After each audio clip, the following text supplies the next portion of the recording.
I do believe that the social credit score is going to be used to determine who gets food. Yeah. I think that's ultimately where it's going to, is this Adapt 2030 Mini Ice Age Conversations. Covers changes in our climate due to a new and intensifying grand solar minimum.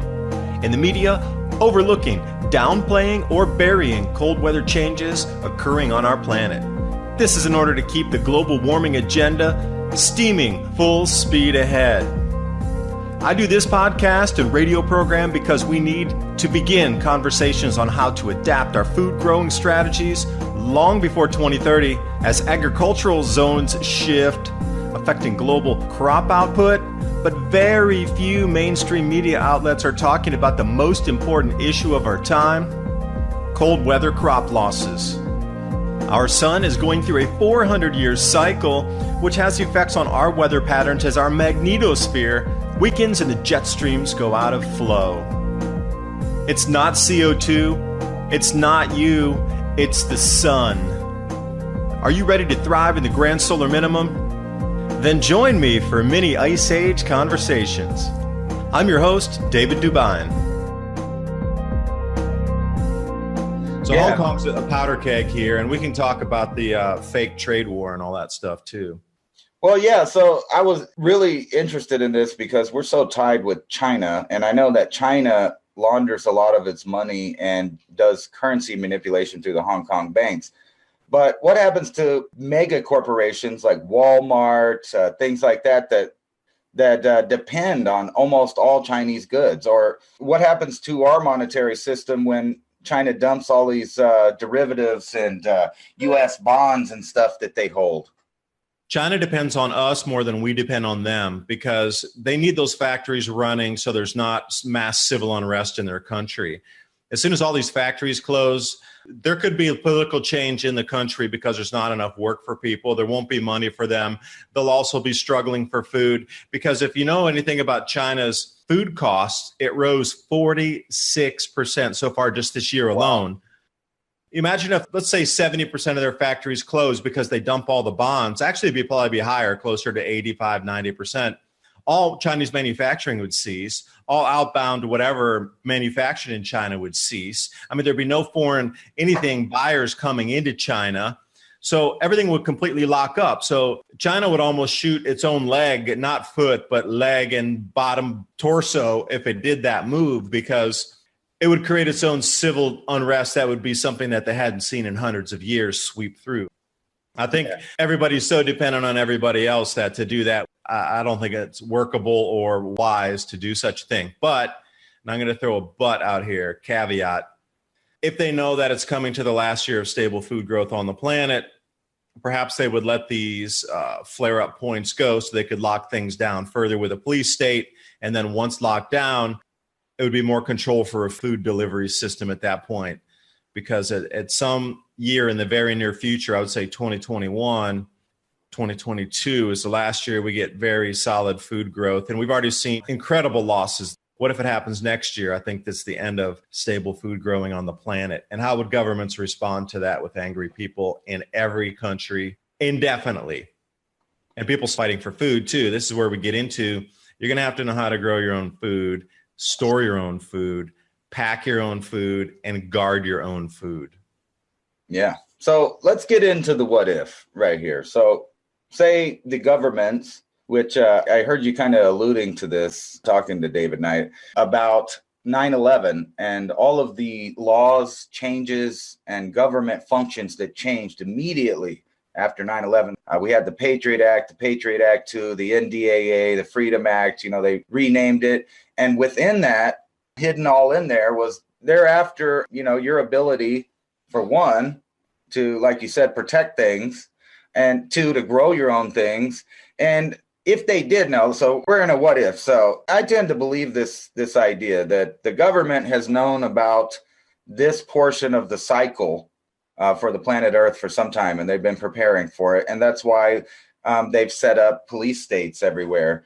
And like over here in the U.S., a lot of people aren't used to this idea, but in China, everything revolves around this social credit score system. And it's already built here in the United States. They just haven't forced it on you yet. But even with people like Trump they're buying into this idea that they could use a social credit score system. And I wonder if that's also tied into this police state where they have set it up to have complete control and an event they've known was going to happen. I mean, we got all these increased solar particles coming in. We know the weather's going to get weird, but it is possible we could look at some of, like you said, these older cycles. Could you elaborate on this what if about why the government's been doing particular things, setting up a scenario where they have control over food, agriculture, financial systems, just everything? And also, I do believe that the social credit score is going to be used to determine who gets food. Yeah. I think that's ultimately where it's going to, is this. And, that same article you had up there off of Drudge, I read that last night too. And, they're using these devices that they have in your own home that you were idiotic enough to buy your own spyware for your house. It talks about the Amazon or whatever, the Alexa and the other kind of stuff that's in your house that listen to you with the voice commands or whatever. That's what they're using right now to start this social credit system, is how you're behaving in your house. If you're drinking, if you're, screaming at your wife or kids, or, if you're talking under your breath, like let's say you watch a news article and you disagree with it and you say something under your breath, like, oh, never, something. They record that, and that comes into your psychological profile. So it's beyond social credit scoring now. It's taken it up a level from the Chinese credit score. It's now a mental health credit score based on just simple actions, which is even scarier. Now they can, mentally commit you because of something you said on Alexa in your house? That's taking it to the next level. China can just cut off your ability to buy airplane tickets. But bring it, leave it to America. I had a friend from Peru. We were going to go surfing. I lived in Maui for quite a few years, and a buddy of mine picked me up. He's from Peru, and we were, waiting at a stoplight, and somebody had a blower, landscape crew, and he starts laughing hysterically, and he smacks his leg, and he goes, "That's American style. Take a broom and put a motor on it." Wow. And the funny Peruvian guy, actually, I used to be a classic guy. We used to surf a lot. And the same thing, America just won up China on the social credit score. Now it's a psychological profile score built in with what your allegiance to the state is. So China's just allegiance to the state. Now we're putting in a whole psychological aspect to it. So again, here's America, take a broom and put a motor on it. Same with this, the new psych score that you're going to get.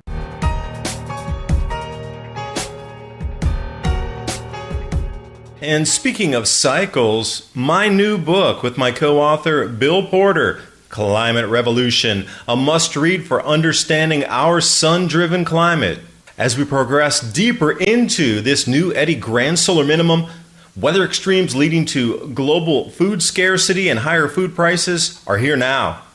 This book describes the expected changes, how to survive and thrive during future challenging times, and also practical preparations. The entire book is interactive with over 250 links, so you can click and go out to the scientific aspect of what we're talking about with the repeating cycles in this grand solar minimum. The science is explained so you understand the mechanisms. The solutions are there because we know we're going to face these exact same problems again that were faced in the Maunder minimum, the Sporer minimum, the Wolf minimum. Find designs for building greenhouses, grow guides, beam soil techniques, as well as bioreactors to create your own growth hormones for the soil. Available now, the new Adapt 2030 Climate Revolution. The link's in the description box below.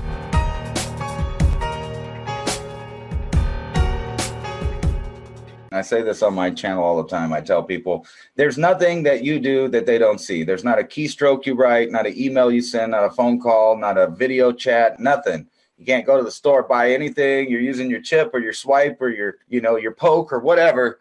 They know what you've done. They know your habits. They know all of that. And why would they want to know all of that at the same time as feeding you bad information to where you're going to plan for a future that's most likely the opposite of what's actually going to happen? Yeah, what do you think about that? For me, I'm always saying whatever they say, do the 180-degree opposite. I mean, do you agree or disagree? I'm curious on your thoughts because you're much more into that realm than I am. I have my own specific realm that I'm into with the grand solar minimum, but you're definitely further into that realm of governmental control by so many means and ways. So tell me about what you see in the future here moving, because you know about grand solar minimum too. So how do you see it on the control end? In my opinion, that's kind of why I was asking you. It seems like, there's no coincidence about similar patterns. So I know that when these guys are claiming global warming, and I'm not super educated, I don't have PhDs or nothing, but then I look into it, and people like Al Gore and the IPCC or whatever it's called, I noticed something, and that they're not even using the scientific method, which they hammered over the head on me when I was in high school in like chemistry and biology, to use the scientific method for everything. And then I was introduced to ideas like thermodynamics, like where you use all of the information available to be able to make a data set. And whenever they do global warming, I know that they're not doing that. And then I see at the same time restrictions going all over the place and little laws, and then things like Agenda 2030 and Davos and Bilderberg. I actually went to Bilderberg. So I know that they know something is happening. I don't know what it is, and I don't claim to know what it is. But like you said, when they're telling me one thing and I can see that there's a flaw in their story, I tend to look the other way at things. And the grand solar minimum explains a lot of things out there that people don't understand why. The grand solar minimum and weather changing and the sun being more active, if they knew this was coming, because they knew about the cycles themselves, obviously they have great scientists within government, so they know way more than we do, right? That's why I like the point that you were bringing up about how the police state has been set up in a way that, they're already prepared for food shortages and the zombie apocalypse, if you want to call it that. And I have been looking more into this Agenda 2030. I think the grand solar minimum is going to wipe out more than half the world population. So the current paradigm is, the way we try to frame Agenda 2030 is, with the current population we have, and how are they going to get everything, the mechanization of that transition process, how are we going to squeeze all these people into the cities? How are they going to do all of this with all the people right now? Well, they won't. It's going to be a very reduced population. And then because of the lack of nutrients and a lack of mineral intake, and people are going to be very weak, and they're going to be much sicker. So to be able to control that populace, and then if they're going to continue to feed bad foods, the mind is going to be weaker as well. So take a look back through history and see, every time we get a grand solar minimum, we get plagues. You saying that, and I'm looking at this picture. Okay, there were so many of them. They had like 48, 50 pictures. I look at this and I think, and this disaster happens over here in the Bahamas, right? And people are utterly unprepared. I'm sure that almost no one has food storage. Not to mention, just like you were saying, are people even well enough to deal with the earth when it starts to be, it's extreme, because we're so used to living in comfort and imagination land is what I call it. And these people look sick, like not them particularly, but look at her. She needs a lot of help. So anybody like this in any real situation is going to be done. And this didn't take much. This was just one storm and civilization is over there.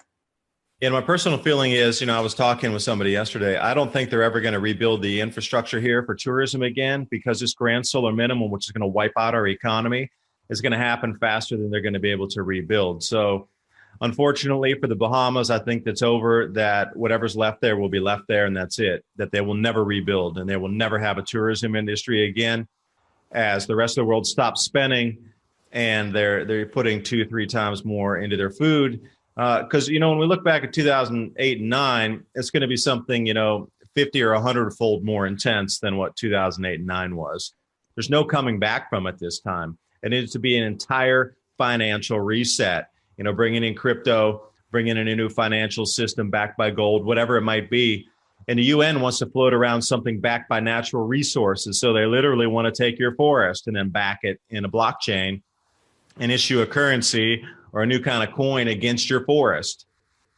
So when we come to a total 100% financial reset on the planet, tourism is the last thing people are going to be doing.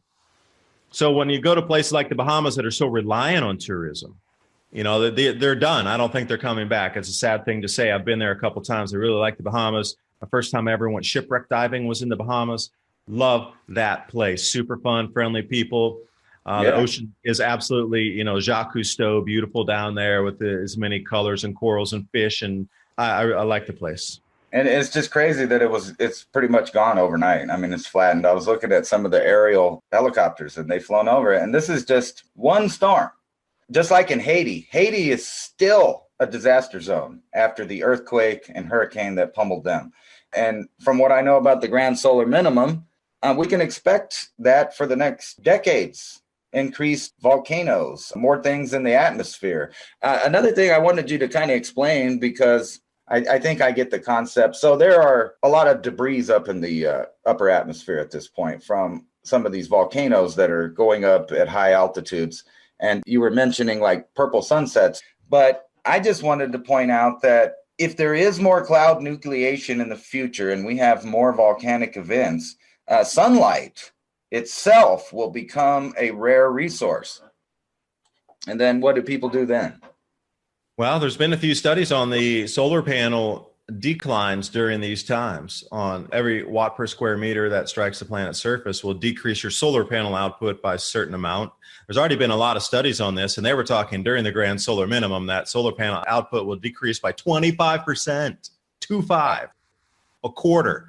So when you're looking at efficiency gains and people are trying to build out electrical production based on today's models, I'm sorry, that's not such a good thing. Because if you're going to buy something or install something, if you could go over to the Grand Solar Minimum resources and just click on that tab there. So inside here, there's over 100 different resources you can come to of people with research sites that know much more than myself.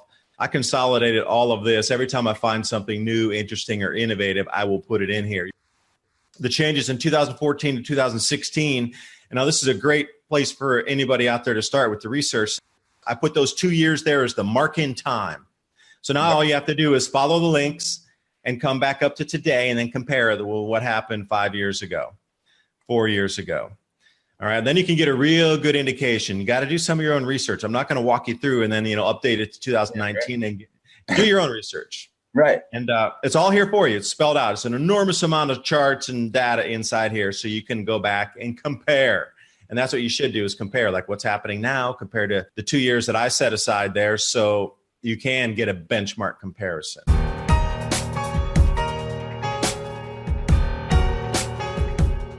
And speaking of cycles, my new book with my co-author Bill Porter, Climate Revolution, a must-read for understanding our sun-driven climate.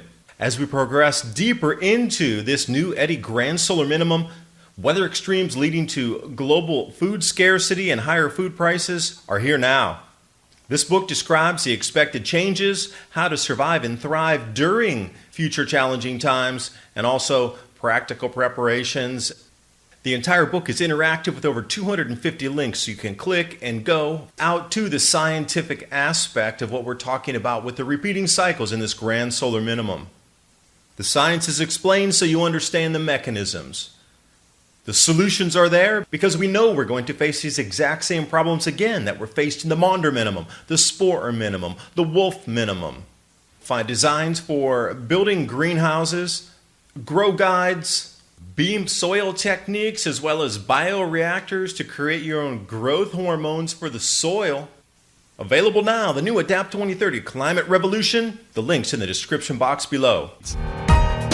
Look at the changes. We're going to have to bring everything indoor because these storms are getting more intense. Look at the hail size.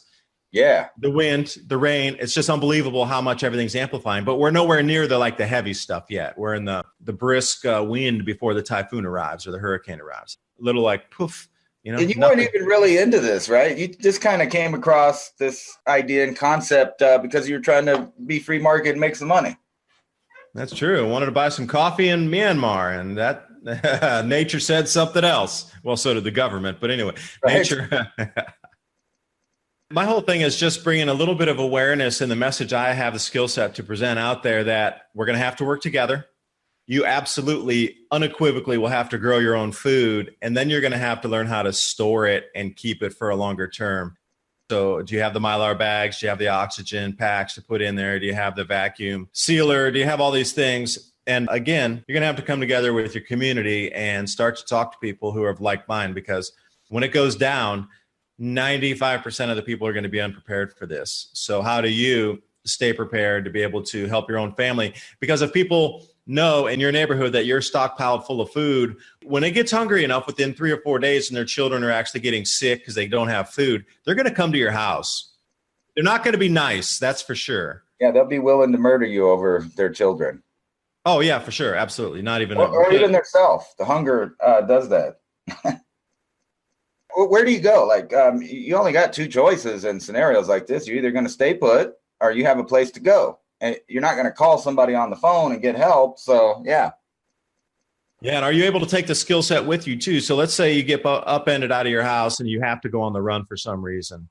Are you able to take that in your mind, not a physical thing in your hand, and just reset up somewhere else? I can. And what's funny, you were talking about all that tourism. I've been doing tourism, too. So, like, when I go places, I'm camping. And I'm finding ways to, not spend money, get free resources. So I've been on that trip my whole life. I think a lot of people don't understand that, too. There are people like me that have been on the strife since day one, and we're already ahead in the game. I mean, as far as figuring out stuff. It's going to continue to be an never-ending learning effort for all of us, because as we go through all these changes, that's why I call my channel Adapt. Yeah, adapt. 2030, because every day from this point forward, we're going to need to adapt to changing economy, to changing food growing conditions, to changing government, to changing finance system and fiat, moving over to crypto, smart contracts for grain deliveries. I mean, all this stuff is going to be brand new for so much of our society. Very few people are going to be able to roll with the changes. Wasn't that an old REO Speedwagon song? Roll with the changes. Anyway, I'd like to thank you for coming on, David, and I appreciate you giving me some time to talk about some of this stuff. I know that my audience, I joke around with them a lot, but I do try to talk about these serious topics, and mostly everybody on the channel is pretty familiar with the grand solar minimum. But if you're not, you can go over to Adapt 2030 and then maybe, hold a half-decent conversation with one of these alarmist people. And I'm not trying to be alarmist saying that bad things may happen. I'm just saying that's the way things are. Deal with it and be prepared. If I can get one last bit of info from you, what do you think about the police state evolution from this point forward? You're talking about more control. They're trying to get into our homes with Alexa to give us psychological profiling and the social credit score. Like, where do you see the whole mechanism of police control and like governmental control moving from here? Actually, I think that the whole thing has been planned for a reset. And there are certain aspects of our reality that maybe need a reset, and the police state's one of them. Unfortunately, I know that the police state is just an apparatus that the elite use to control things. So I know that can dissolve as fast as it came about. But it's the people that let the incrementalism get away with, you can't do this, you can't say that, you can't grow this. Like if you live in a city, per se. I lived in a place over there in Maryland in Prince George County next to D.C., and there were rules about maintaining a flower bed and spraying poison on it, keeping it a certain length. And under no circumstances were you allowed to grow food on your lot. They would get mad. They would call the police. The groundskeeper people that deal with the city aspect will come and poison it and kill it, or you'll get fined. And it's like that everywhere, like Oklahoma City. In the middle of Oklahoma and farm country, you can't grow tomatoes within the city limits.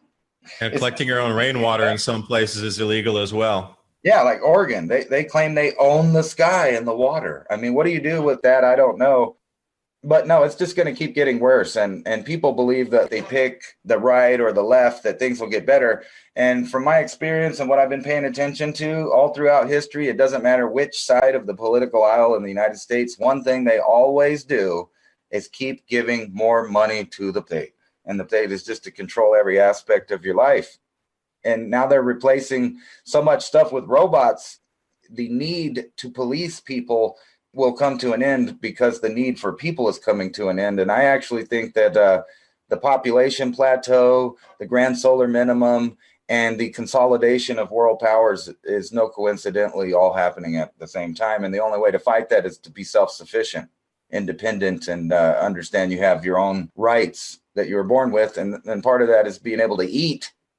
Clean water as well. If water filtration, if your faucet turns off this minute, how many of you are ready to go find water, purify it, I bet not many people. I mean, I have a pack that has tools and chemicals and anything I need to get on the road. But once, like you said, once you're somewhere, you need to be able to set up again and start thinking about long-term existence. Yeah, basic field filter, with some charcoal and some grass and small gravel, whatever you find out there. And then after that, okay, it's just filtered.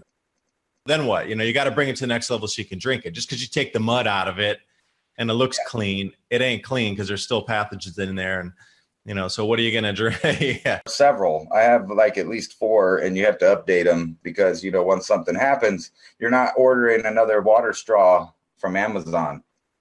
But that doesn't mean all of that will help you. Like you said, you have to be somewhere with long-term resources and a plan. Medicine's going to run out too, so people will say, hey, I have a really big medical kit. Yeah. For how long is my question. Well, yeah. And then, I thought about that too. On top of farming, people should really get into stockpiling silver for that exact reason.